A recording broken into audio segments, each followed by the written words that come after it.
name is Tony Hill. I'm Parts Manager here at Roseville Toyota. I just started my 26th year in the Toyota, 31 years.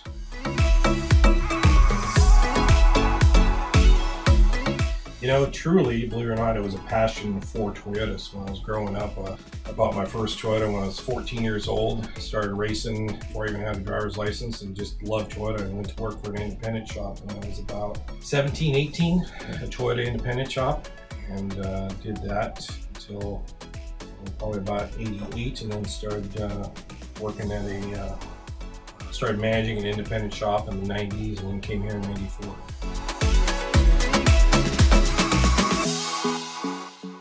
I think I was looking for a different direction on marketing. Our OCPs, they're marketing people, and I've been through a couple OCPs in my time, but I don't think they're really car marketing people. Sure. They'll advertise themselves as such. You grew up and worked in the trenches with us. Service manager, service director, you know exactly what we go through and what we're trying to achieve at the end of the day.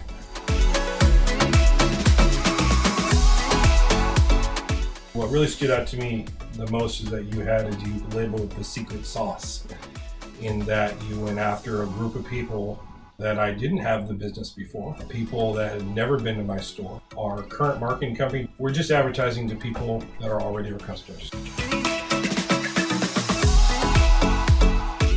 2018, we saw good growth, and I gotta believe TVI was a big part of that. We've recommended them and implemented TVI into some of our other manufacturers, and I think we're starting to see the benefits of that as well. The proof is in the reporting. Reporting shows everything, and you guys put your money where your mouth is. You know, you guarantee a result. We see that result, and it's been absolutely fantastic.